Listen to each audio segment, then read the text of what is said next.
Life's Simulation Includes Enlightenment by David Russo. Chapter 1. Welcome to the simulation. Imagine, for a moment, that the world you wake up to each morning, the streets, the people, the sounds, the smells, the very feeling of your own body, is not quite what it seems. Not in a frightening sense, but in a subtle, almost magical one. What if life, in all its complexity, is a kind of simulation? Not necessarily a digital game created by some advanced civilization, but a system governed by rules, patterns, and structures that we have yet to fully understand. This idea might feel strange at first, even unsettling. After all, we live our lives believing that reality is solid, objective, and beyond question. Yet, across cultures and centuries, humans have entertained variations of this thought. Plato, over 2,000 years ago, described a group of people trapped in a cave, watching shadows flicker across the wall. To them, the shadows were all there was, reality itself. Only when a prisoner escaped the cave and saw the outside world did he glimpse a truer reality. Eastern philosophies echo this insight. Hindu Vedanta speaks of Maya, the illusory nature of the world. Buddhism teaches that our perceptions are often veiled by layers of attachment, desire, and conceptual thinking. Even today, scientists and technologists speculate that reality might be underpinned by rules akin to computer code, patterns, or a kind of cosmic algorithm. Notice a pattern emerging here. Across history and culture, there's a recurring suggestion that what we perceive is filtered, limited, and sometimes deceptive.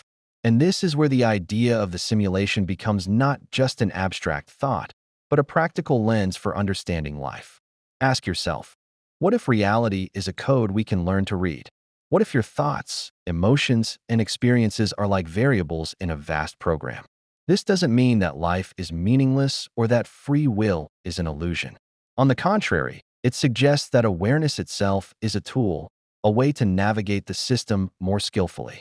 Just as a skilled gamer recognizes patterns in a complex video game, you can learn to recognize the rules of your own life, how your mind, your habits, and the world around you interact in predictable ways. Let's take a moment to consider a simple example. Imagine a traffic light at a busy intersection. Cars stop when it's red, move when it's green, and pause at yellow. For most drivers, the light is just part of everyday life, taken for granted. But a traffic engineer might see the same intersection as a system, a set of inputs, outputs, and feedback loops. Similarly, seeing life as a simulation is about noticing patterns, cause and effect, in the programming of our minds and societies. Historically, philosophers have nudged us toward this awareness. René Descartes, in the 17th century, asked, "How can we be certain that what we perceive is real? Could we all be deceived by some powerful force? A malicious demon," as he imagined? Today, the question has a digital twist. Could reality itself be something like a simulation, a set of rules we are only beginning to uncover? Even in contemporary physics, ideas like the holographic principle and quantum information theory suggest that reality at its deepest level may be informational, structured, and surprisingly malleable. And yet, understanding life as a simulation is not purely intellectual. It's experiential. It's about opening your eyes to the ways your own perception shapes what you see. It's about noticing that two people can experience the same event in completely different ways because their interfaces, their minds, filter and interpret the data differently. You might begin to see that emotions, beliefs, and assumptions are like software running in the background. Some programs are helpful. Others create glitches, limiting your freedom, your clarity, and your joy. Here's a practical exercise to try as we move forward. Imagine today, for even a few moments, that everything you encounter is part of a system designed to teach you, challenge you, or reveal a pattern. Watch your thoughts and reactions as if you were observing a character in a story. Ask yourself, why do I feel this way? Why do I respond like that? What rules am I following unconsciously? This is the first step toward enlightenment in the context of a simulation. It is the awareness that reality is not a static wall of facts, but a dynamic, interactive system, and that your consciousness is not a passive witness, but an active participant. Throughout this book, we will explore how to read this code, how to notice the patterns in your own mind, and how to navigate life with insight, clarity, and intentionality. We will blend philosophy, psychology, neuroscience, and practical exercises to illuminate what it means to live awake in the simulation. By the end of this journey, you may not just survive life. You may begin to play it, fully conscious of the rules, aware of the patterns, and empowered to act with freedom, compassion, and creativity. So take a deep breath.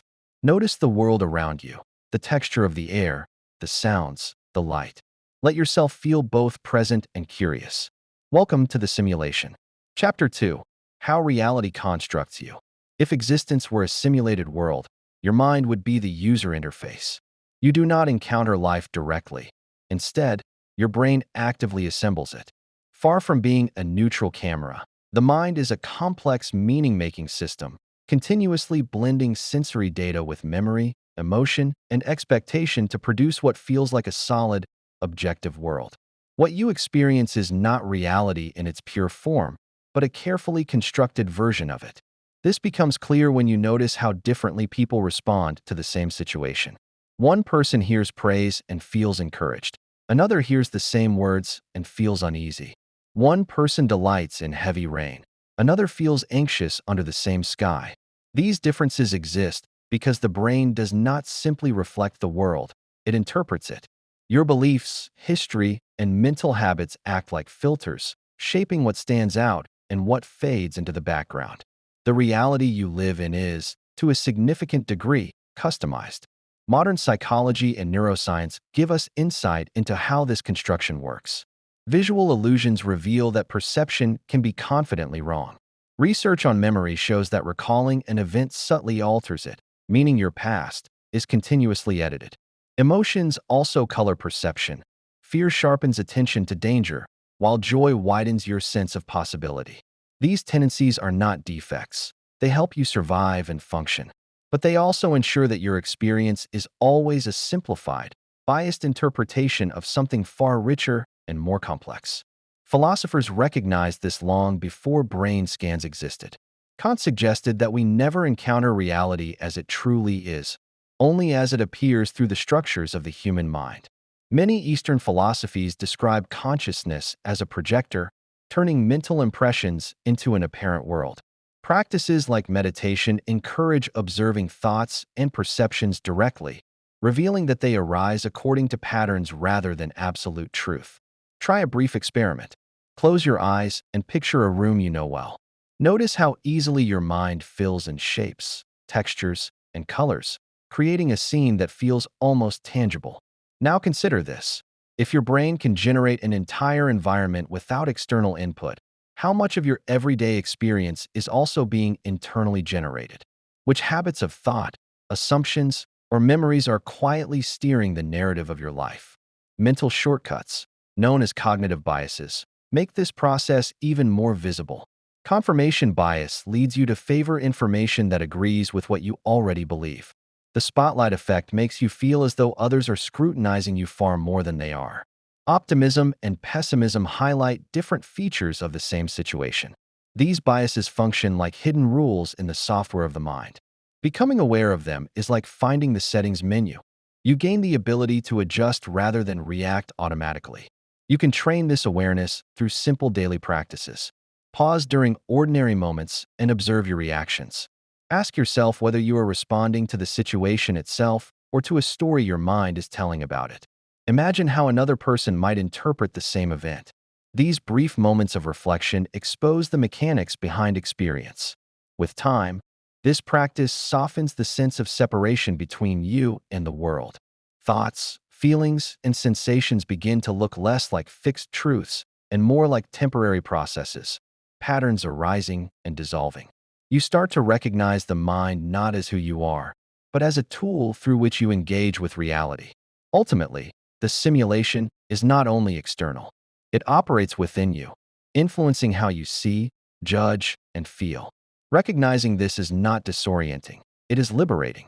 When you understand how your mind constructs experience, you gain greater freedom in how you respond to life. Reality stops being something that merely happens to you and becomes something you actively co-create. As you move through your day, pay attention to how your mind edits the world. Notice your interpretations, your assumptions, and your emotional coloring. Each moment of awareness brings you closer to seeing the underlying code and to living as a conscious participant in the reality you experience. Chapter 3. The Illusion of the Self. If life is a simulation governed by rules and patterns, then one of its most convincing features is the sense that there is a solid, unchanging you at the center of it all. This self feels obvious. It feels like the main character of the story. Yet when examined closely, the self begins to look less like a fixed entity and more like a process, a constantly updated narrative running inside the simulation. From a philosophical perspective, this idea is ancient. Buddhism describes the self as an etta, or not self, pointing out that what we call me is really a collection of sensations, thoughts, emotions, and memories arising and passing away. David Hume, centuries later, came to a similar conclusion.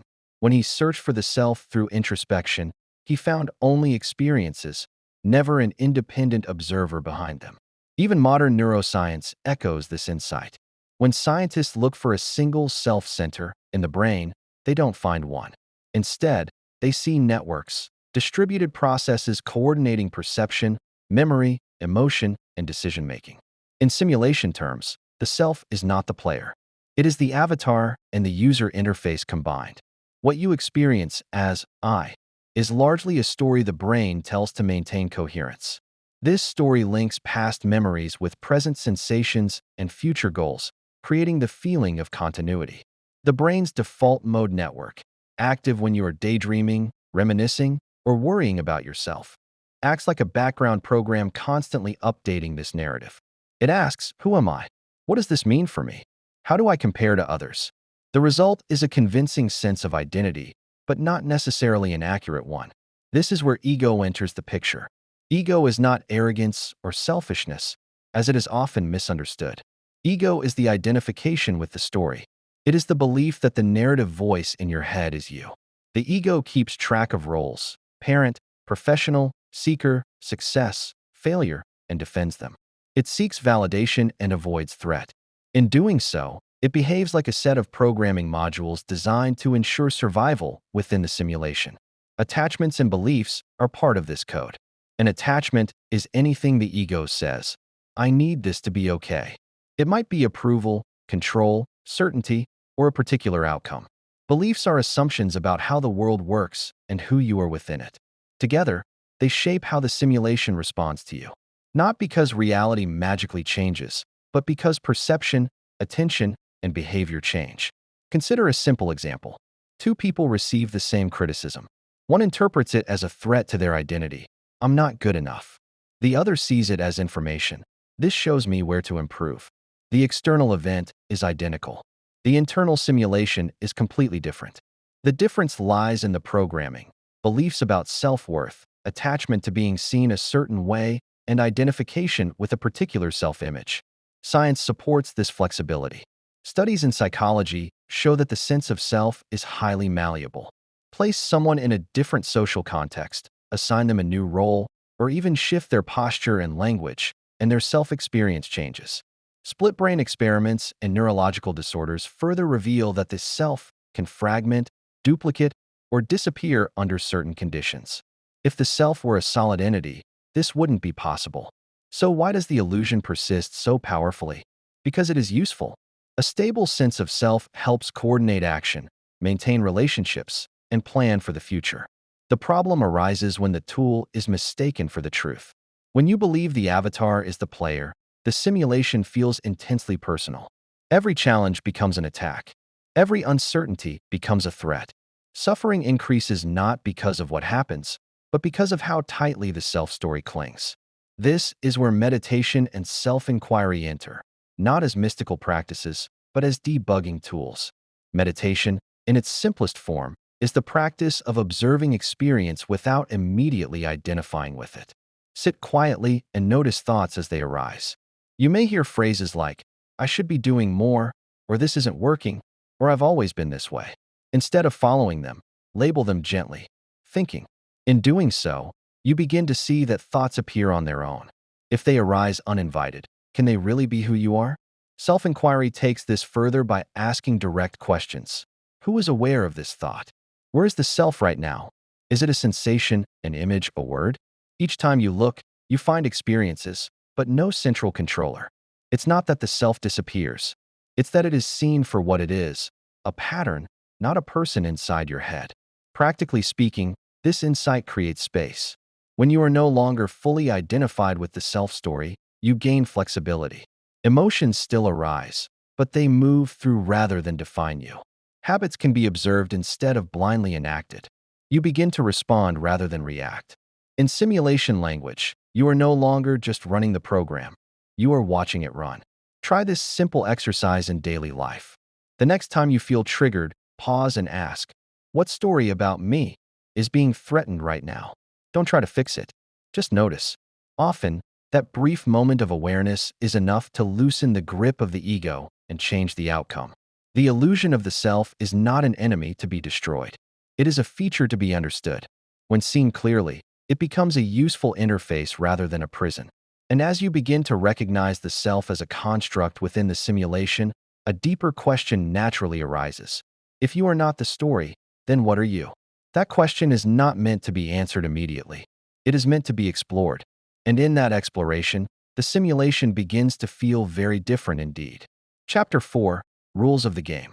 By now, you've begun to notice that reality is not simply out there, waiting to happen to you, and that the self is not a fixed entity but a fluid process. Now it's time to step back and look at the bigger picture, the patterns and rules that govern the simulation we call life. If life is a system, then understanding its rules is like learning the mechanics of a game. Once you see the patterns, you can move more skillfully, avoid unnecessary suffering, and even find joy in the unexpected. Everything in life operates within systems, interconnected networks of cause and effect. Your body is a system.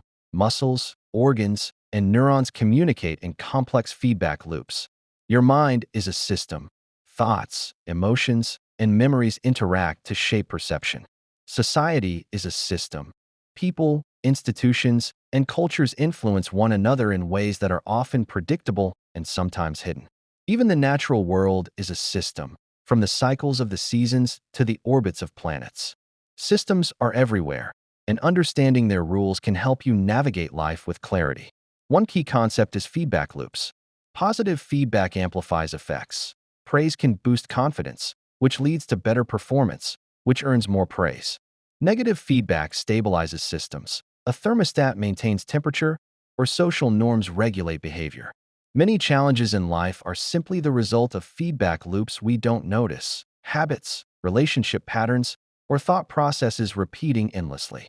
Recognizing these loops is like spotting a glitch or a recurring pattern in the simulation. Once you see it, you can intervene consciously. Complexity is another rule to notice. Small actions can have large consequences. A conversation, a choice, or even a single thought can ripple outward in ways you might never anticipate. This is sometimes called the butterfly effect. A small flap of a butterfly's wings in one part of the world can theoretically influence weather patterns elsewhere. The lesson here is not that life is chaotic or meaningless, but that your choices, however small, matter. They are part of the system, and by understanding patterns, you can influence outcomes without needing to control everything. Hidden variables are also everywhere. These are factors that influence the system but are not immediately visible. In your mind, this might be unconscious beliefs or past conditioning. In society, it could be unspoken norms or historical forces shaping events. By learning to notice hidden variables, you gain insight into why things happen the way they do, and you gain the freedom to respond rather than react. Here's a simple exercise. Pick one area of your life, a relationship, a habit, or a recurring challenge. Step back and observe it as a system. Identify inputs, triggers, outputs, reactions, feedback loops, and hidden variables. Ask yourself, what patterns keep repeating? Which rules are you unconsciously following? How could a small change shift the system? Even small awareness can create large changes over time, like nudging a complex machine in a new direction. Game mechanics can also illuminate life. In a game, understanding the rules allows a player to strategize, improvise, and even enjoy the challenge. Life is no different. Cause and effect, patterns, feedback, and hidden variables are all rules in the game of living. Recognizing them doesn't remove uncertainty or difficulty. but it transforms challenges into opportunities for learning, growth, and skillful navigation. The more you practice seeing life through this lens, the more you realize that events are rarely random. They follow patterns, and your consciousness is the interface through which you interact with those patterns. By observing carefully, experimenting, and adjusting your responses, you begin to play life with awareness.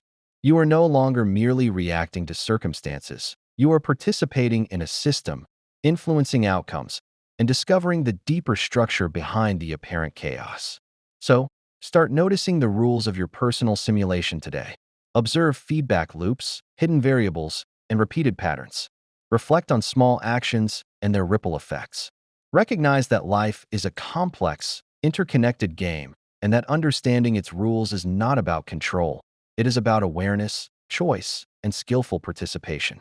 The more you see the system, the more freedom you gain within it, and the more conscious your journey through life becomes.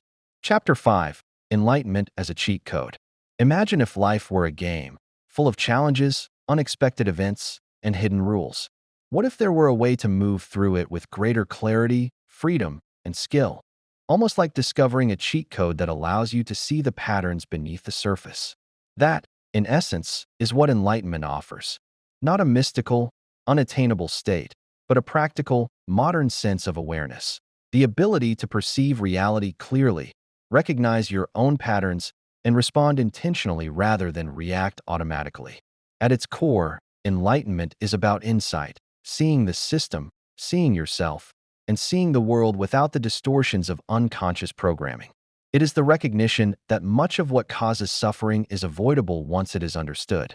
This clarity is liberating, not because life becomes perfect, but because you are no longer trapped in habitual reactions, rigid beliefs, or the stories you tell about yourself.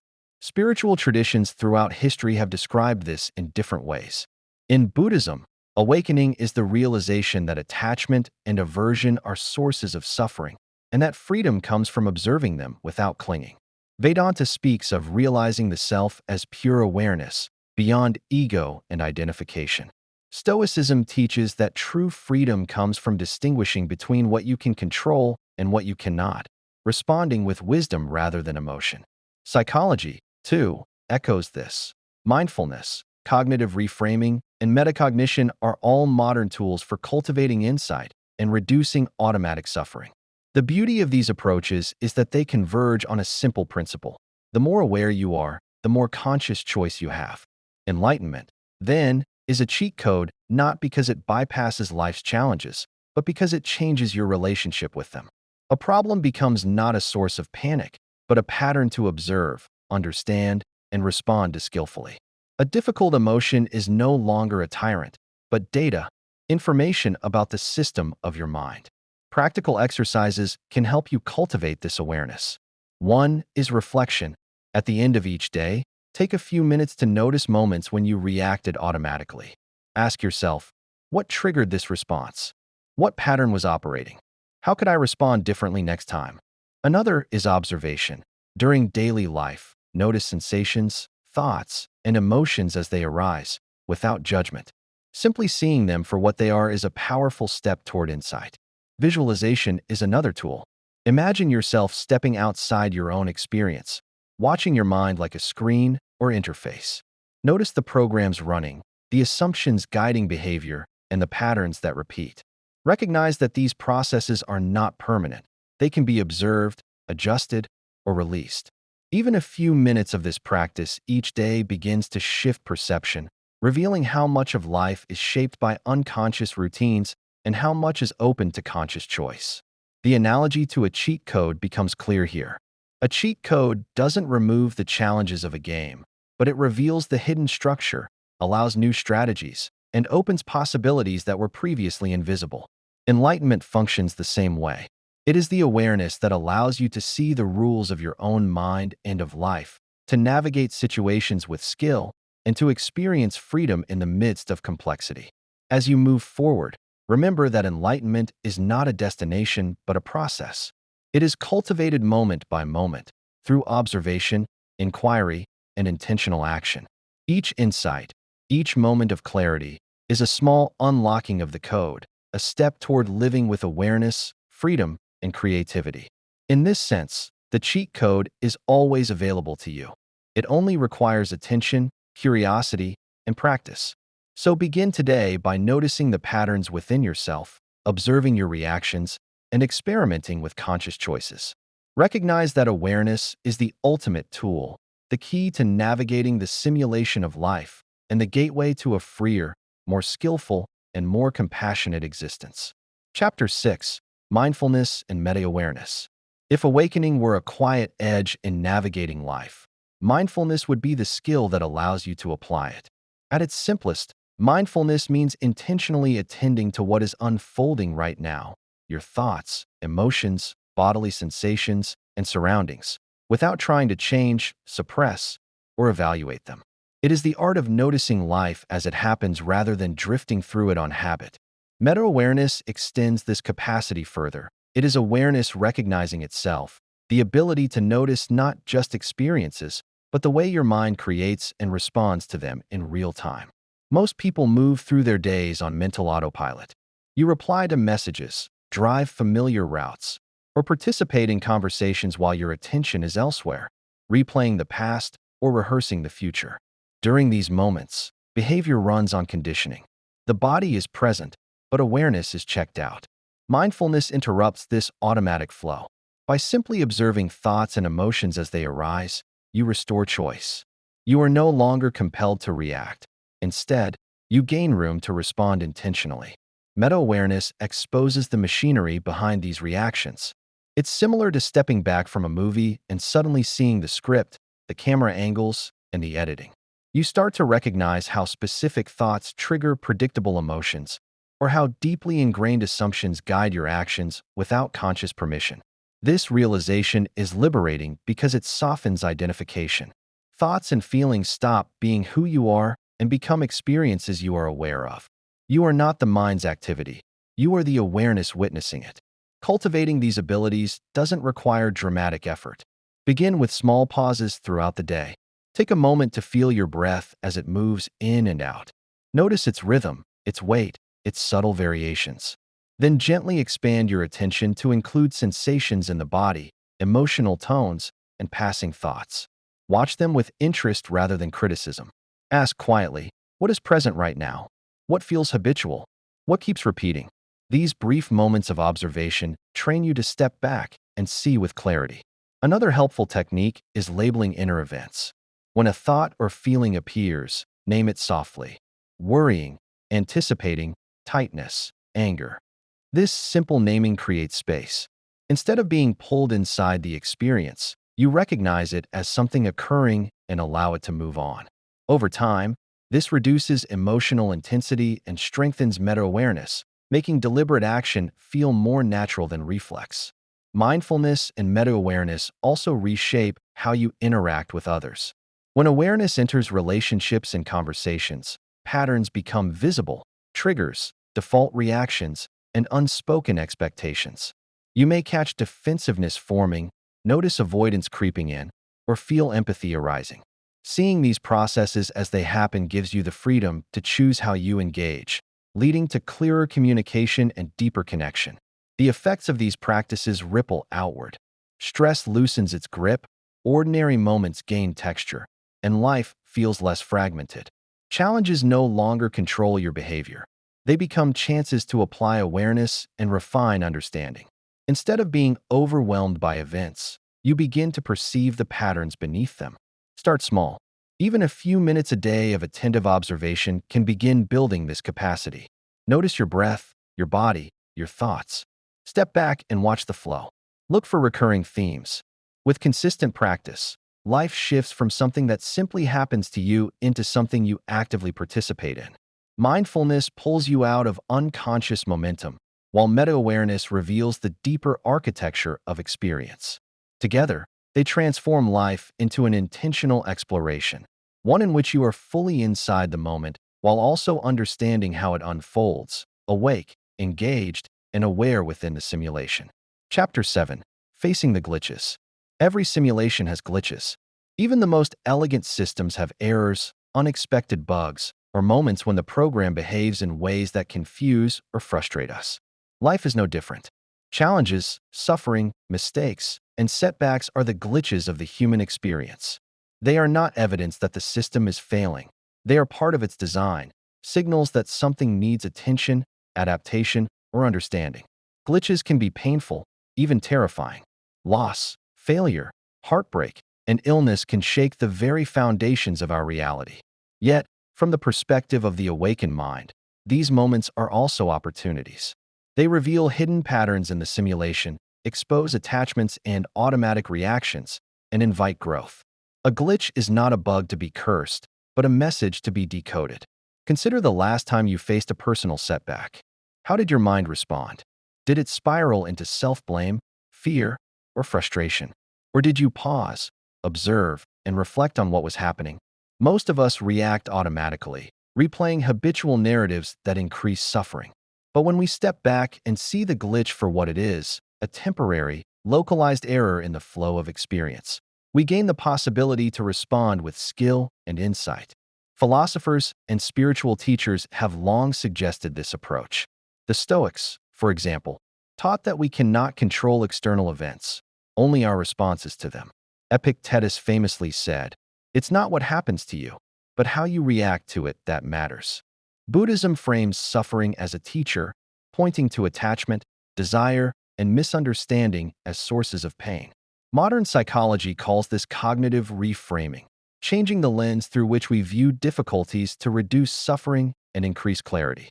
Here's a practical exercise for facing life's glitches. Identify a recent challenge or uncomfortable emotion.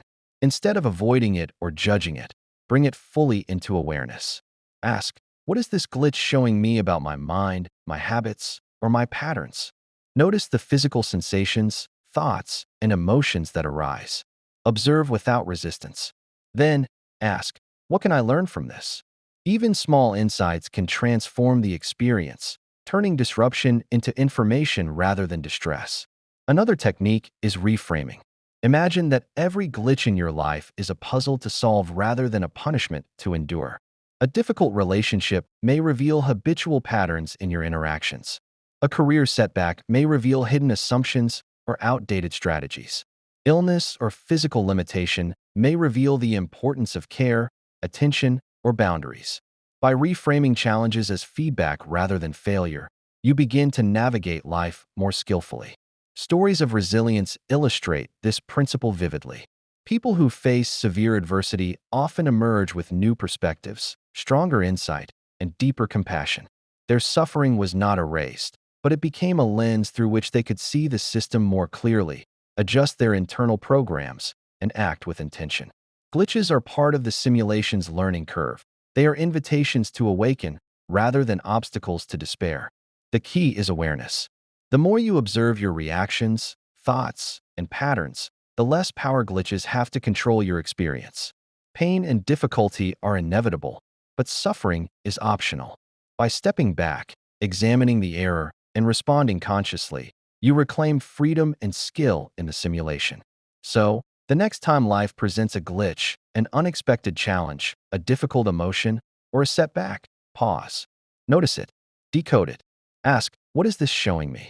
Approach it like a player encountering a tricky level in a game. There is information here, an opportunity for insight, and a chance to practice awareness. Each glitch faced consciously strengthens your ability to navigate the simulation with clarity, resilience, and grace. Remember, glitches are not failures. They are signals, invitations, and opportunities.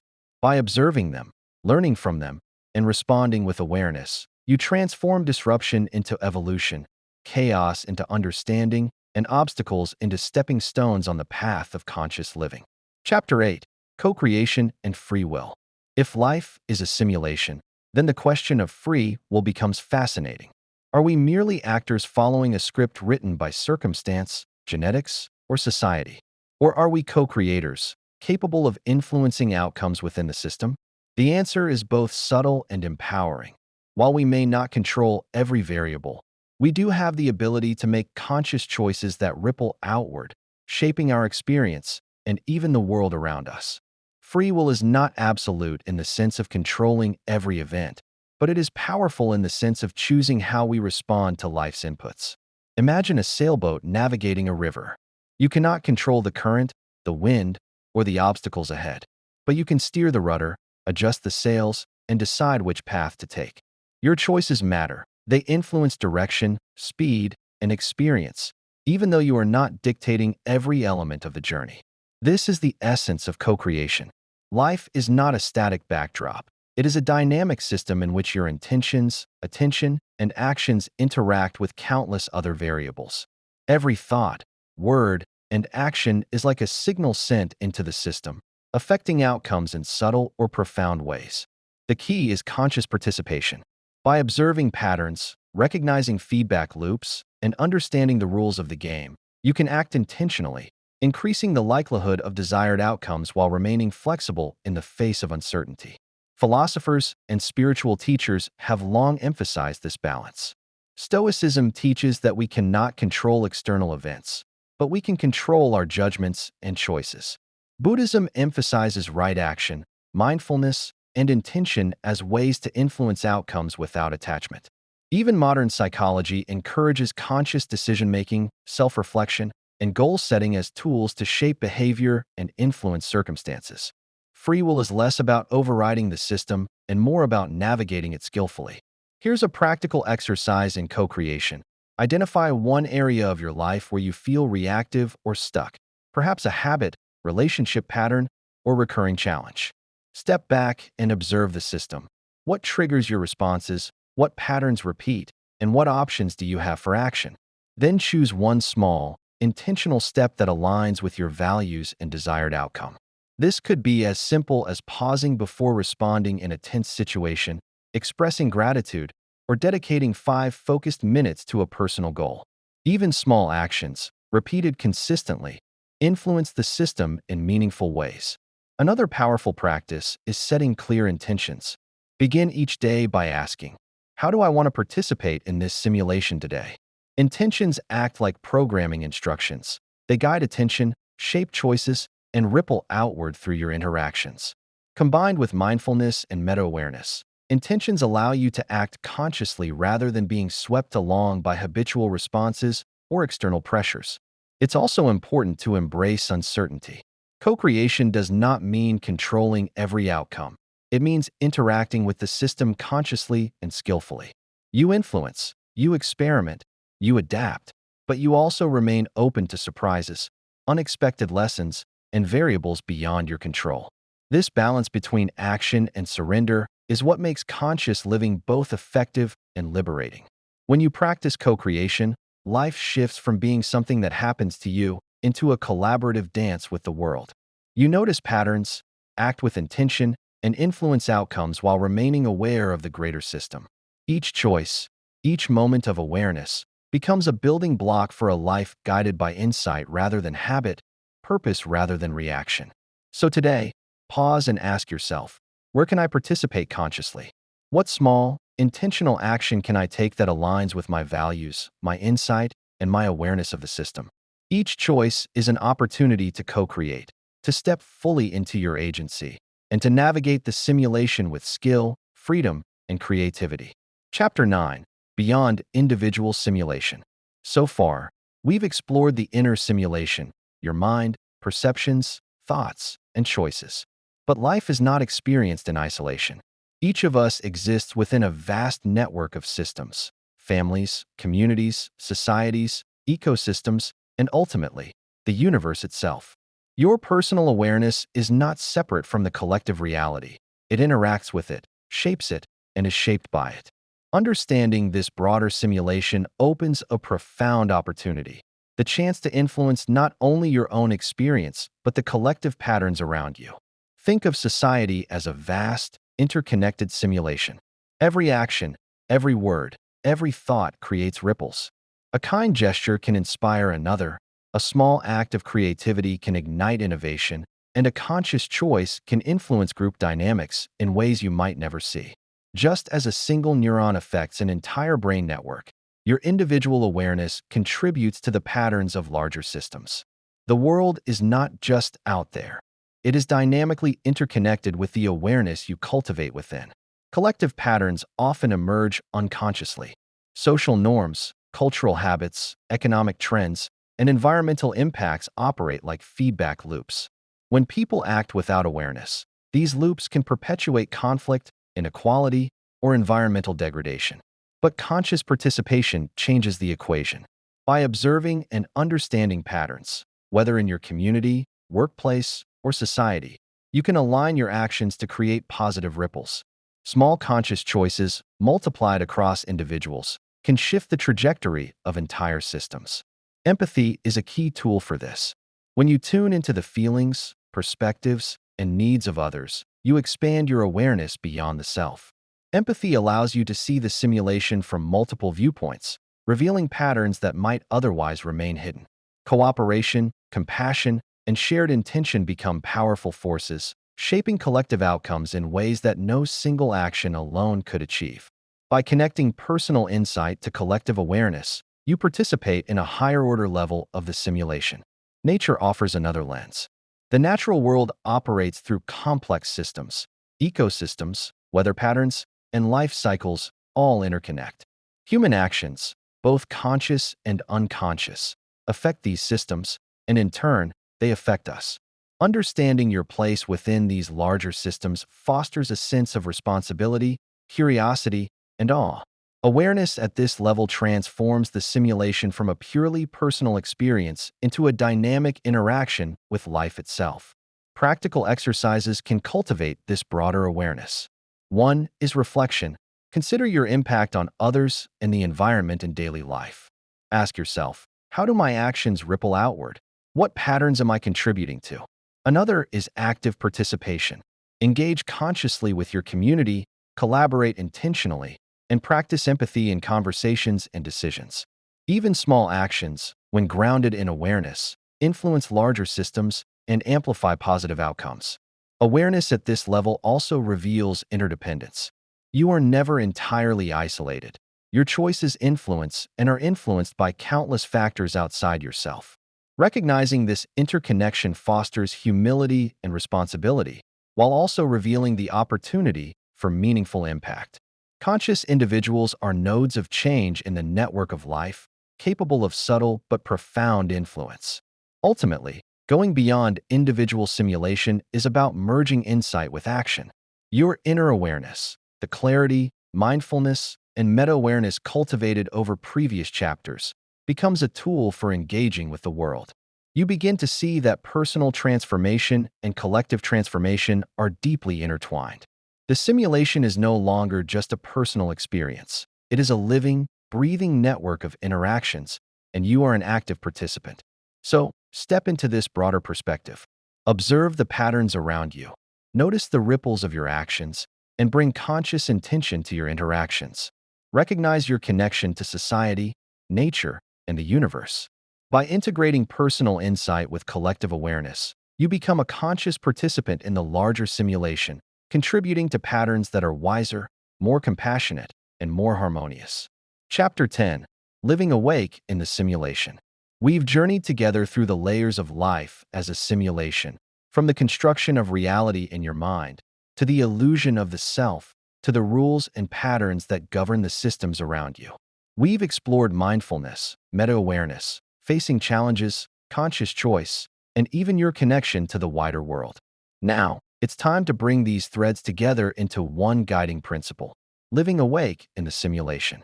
To live awake is to move through life with awareness, clarity, and intentionality. It is to notice the patterns in your thoughts, emotions, and habits, to observe the glitches without being consumed by them, and to participate consciously in the systems around you. It does not mean life becomes effortless or free of difficulty. The simulation still has rules, unexpected events, and surprises. But when you are awake, you navigate life with skill rather than reaction, with curiosity rather than fear, and with compassion rather than judgment. Observation is your first tool. Begin each day by noticing the mind at work, the thoughts, emotions, and impulses that arise. See them as processes within a system, not as absolute truths. This simple act of noticing interrupts autopilot and opens space for conscious choice. Awareness allows you to step back from habitual reactions, to see the code running beneath your experience, and to respond intentionally rather than reactively. Insight is your second tool. Reflect on patterns you observe, patterns in your behavior, in your relationships, and in the wider systems of life. Ask, what is repeating here? What variables influence this outcome? Understanding patterns is not about controlling everything. It is about cultivating clarity and flexibility. Insight transforms life's glitches into feedback, challenges into lessons, and uncertainty into opportunity. Intentional action is your third tool. With awareness and insight, you can make choices that align with your values, your purpose, and the patterns you wish to influence. Whether it is a small gesture of kindness, a decision to change a habit, or a contribution to the community or environment, conscious action amplifies your agency within the simulation. Even tiny actions ripple outward, influencing the system in ways you may never fully see. Compassion and connection are your fourth tools. Living awake is not only about self-mastery. It is about engaging with the world consciously and empathetically. Your awareness connects you to others, to society, and to nature. By acting with empathy, cooperation, and respect, you participate in the collective simulation in a way that fosters harmony and positive change. Conscious living expands outward, creating ripples that extend far beyond your immediate perception. Here is a reflective exercise to integrate these principles. Find a quiet moment and take a few deep breaths. Notice your thoughts and emotions. Reflect on one pattern you have observed in yourself or your life recently. Ask, how can I respond consciously to this pattern? Then choose one small, intentional action, something simple, tangible, and aligned with your awareness. Observe the results, however subtle, and repeat this process each day. Over time, these practices compound, like accumulating skill points in a game, gradually transforming the simulation of life into a field of conscious possibility. Living awake is a lifelong practice. It requires patience, curiosity, and willingness to face both the smooth and glitchy moments of life. Yet each moment of awareness, each intentional action, each ripple of compassion strengthens your ability to navigate the simulation skillfully. You are not merely a passive participant. You are a conscious agent, capable of observing, learning, and co-creating. So step into each day with curiosity and presence. Notice the code, decode the patterns, and act with intention. Face glitches with equanimity. Cultivate awareness that extends from yourself to the world around you. Living awake is not a final destination. It is the practice of awakening moment by moment, of choosing clarity over confusion, insight over reaction, and participation over passivity. In this awakening, the simulation becomes not a trap, but a canvas, a space to explore, learn, create, and connect. You are both player and observer, code and coder, experiencing and shaping life with awareness. And in this practice, life, in all its complexity, becomes a conscious, meaningful, and profoundly rich experience.